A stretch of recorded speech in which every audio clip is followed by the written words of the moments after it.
Ei pessoas, tudo bem? Aqui é a Bárbara, professora da Atena, e hoje a gente vai trabalhar com os repertórios para mais um eixo. Aqui no canal você já encontra repertórios para o eixo de saúde, o eixo de meio ambiente e o eixo de educação. Então não deixa de conferir porque a gente sabe que repertório é uma parte difícil da redação e a gente está aqui para te ajudar. Bom, hoje a gente vai falar do eixo de ciência, tecnologia e economia, que é um eixo que abrange temas como economia compartilhada, a relação do homem com a tecnologia, o investimento na ciência e que muitas vezes os alunos ficam um pouco inseguros.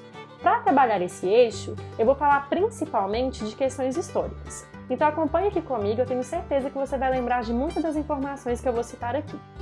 Para a gente começar, vamos falar do Iluminismo. No Iluminismo, lá no século XVII, a gente teve a Revolução Científica. Com ela, a gente viu a valorização da razão. Consequentemente, a gente teve um desenvolvimento de um método científico. Então, o iluminismo ele pode ser usado para a gente falar sempre desse movimento de valorização da ciência. Ainda no iluminismo, se a gente for pensar no eixo de economia, a gente pode pensar na ideia de liberalismo econômico. A mão invisível do Estado, a lei da oferta e da procura, nomes como Adam Smith podem te ajudar num tema desse tipo. E a gente pode pensar também em como que a gente teve uma valorização do conhecimento e da divulgação desse conhecimento por meio das enciclopédias. Então, não deixe de voltar nesse tema, nesse assunto, para você poder usar nas suas redações. Um outro momento histórico que a gente pode pensar é o momento da Guerra Fria. E não só da Guerra Fria, como as outras guerras também, né? Na Guerra Fria, a gente teve, por parte dos Estados Unidos e da Rússia, um incentivo estatal muito grande em pesquisa. Principalmente quando a gente vai pensar na corrida armamentícia e na corrida espacial. Então, ainda hoje, apesar da gente já ter superado esse momento histórico, a gente usufrui de muitos avanços que foram colocados e conquistados nessa época. Na Segunda Guerra Mundial também, um filme que eu indico para vocês é O Jogo da Imitação.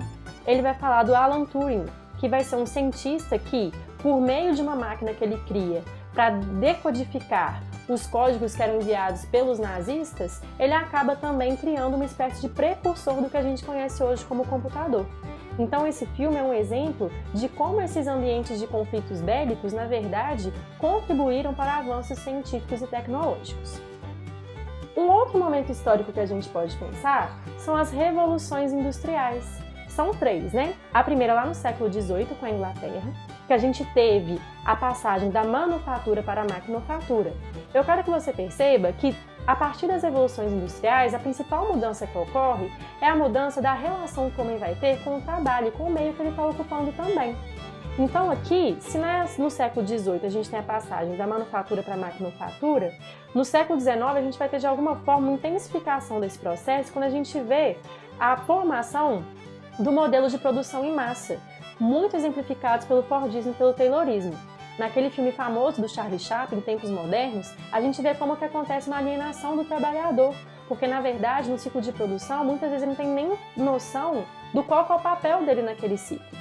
E por fim a gente tem no século XX a Revolução Científica e Informacional, que é a que mais nos impacta hoje, até porque ela é mais recente. Ela tem muito a ver, na verdade, com a diversificação de produtos. Então, se antes eu tinha no modelo fordista, por exemplo, poucos modelos de carro que eram produzidos em grande escala, hoje já tem uma diversificação maior. E, além disso, esses produtos duram menos.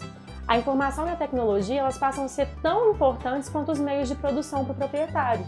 E nesse contexto, a mão de obra qualificada ela se faz muito mais importante, porque para atuar num sistema que é tão tecnológico e tão informacional, o trabalhador ele tem que ser mais qualificado também. Então, não se esqueça dessas revoluções, porque elas são fundamentais quando a gente pensa principalmente no âmbito da tecnologia e da relação do homem com o trabalho. E, pensando aí nesse sistema capitalista, é importante a gente pensar, principalmente quando a gente vai falar dessas questões de economia, nos momentos em que esse sistema passou por uma fragilidade, uma vulnerabilidade. O primeiro deles foi em 1929, com a quebra da Bolsa de Valores, a Grande Depressão.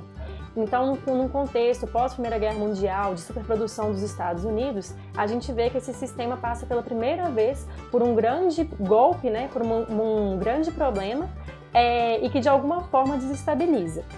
Isso volta a acontecer bem mais tarde, em 2008, quando a gente tem a bolha de especulação imobiliária nos Estados Unidos. E para você entender isso um pouco melhor, eu indico para você o filme A Grande Aposta.